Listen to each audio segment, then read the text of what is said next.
In this video, I'm going to show you just how easy it is to start working out and ultimately get in the best shape of your life. I'm a doctor who insists on being a fit dad, so I need to be efficient. And I want to show you how you can include fitness in your life regardless of how busy your schedule is. The first step is to just start. Stop overthinking it. Just start. Take 5 to 10 minutes, pick one exercise, and just do it. That's really all it takes. And I'm going to share with you 3 main body movements. Within those 3 main movements, there's 6 main exercise motions that you can pick between, but you want to try to get at least one from each of the 3 main movements. The 3 movements are an upper body push, an upper body pull, and a lower body push, like a squat.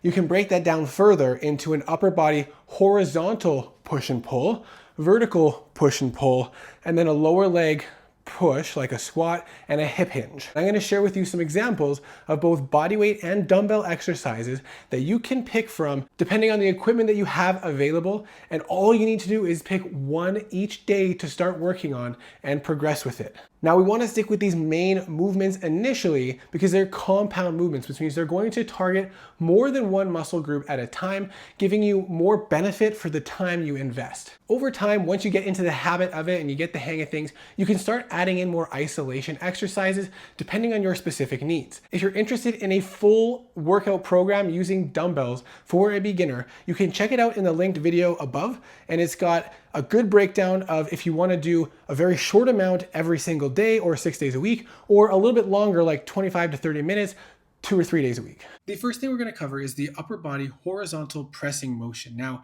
with body weight, you can do this with push-up progressions. Now, if you can't do a push-up even from your knees, you can start by leaning against a couch or a table or even the wall and doing a push-up that way. And then you can progress to push-ups from your knees, to then push-ups from your feet, and then decline push-ups with your feet on an elevated surface, and then even a deficit push-up. Now, you can build a substantial amount of muscle with push-ups alone, as long as you're pushing yourself to the limit of what you can do, because you need to challenge your muscles to the point of almost failure, if not actual failure, for them to stimulate growth and increase strength.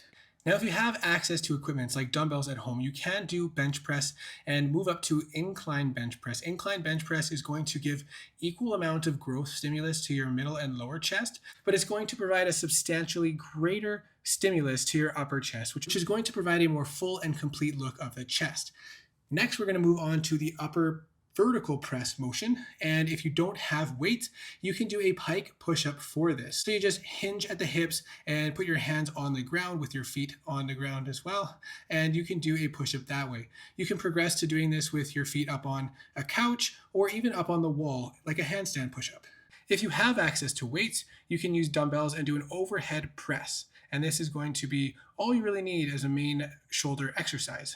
Next, we're going to move on to a horizontal pull for the upper body, and that is going to be a bit more difficult without weights, but if you can find a bar that's about hip height or roughly around there, and you can lay underneath it and pull your body, your chest up to the bar with your legs out in front of you with your body horizontal, this is going to allow you to do back rows. And if you can't figure something out for that, but you do have a pull-up bar, if you tip your chest up to the ceiling and your chin up to the ceiling as much as possible, you can kind of turn a pull-up into a horizontal row. Just try to keep your elbows wide away from your body. If you don't have access to that, and you do have access to dumbbells, you can do a bent over or chest supported row. The next movement is the upper body vertical pull, and this is going to be like pull-ups or chin-ups. So if you have access to a pull-up or chin-up bar of some sort, then that's going to be very easy for you. If you can't do a single pull-up or chin-up yet, you can get bands to do assisted pull-ups, or you can start working on negative pull-ups where you help yourself up to the top position and slowly lower yourself down. Unfortunately, there is no great dumbbell option, but if you have access to machines, you can do a lat pull-down machine to work on this motion. Next, we have the squatting motion. You can do regular squats for this. You can do lunges or reverse lunges. You can even do one-legged squats with assist, either holding onto a chair or the couch or the wall if you're progressing far enough that the two-legged squats with body weight are not enough. If you have access to dumbbells, holding onto a set of dumbbells is going to add enough weight to make it a bit more challenging. You could do split squats so that you're only using one leg to move the weight, and you can also do reverse or regular lunges while holding on to dumbbells as well. The final movement is the hinge movement. You can do one leg body weight RDLs, Romanian deadlifts, where you're hinging over at the hip and only using one leg to do so. Or if you have dumbbells, you can do dumbbell RDLs and just advance the weight as you need to. As a beginner, all you need to do is pick 3 to 6 of these movements and work on them at least once a week. And if you do 2 sets or 3 sets at a time and push each one of those as close to failure as you can, that is going to be more than enough to help you start building muscle from week to week. Again, all you have to do is pick one of these exercises and do it 1 or 2 times per week, and you will start seeing progress as long as you're pushing yourself to your limits. If you want to reduce the time required as much as possible, it is going to require a little bit more effort, but you can use rest pause training. And what that means is after the first set, you just take a quick rest, not a full recovery time. And so what you would do is you would do as many push-ups as you can, get yourself to failure.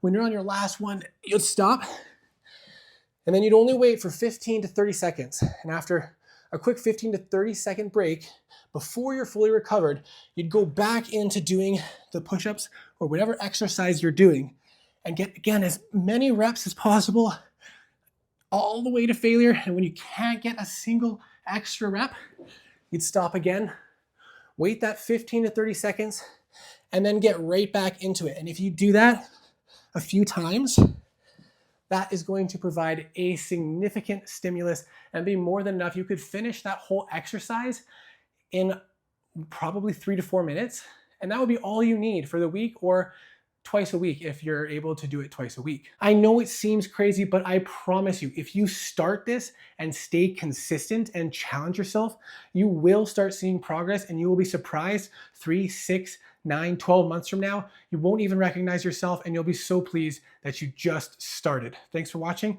and I hope to see you in the next video.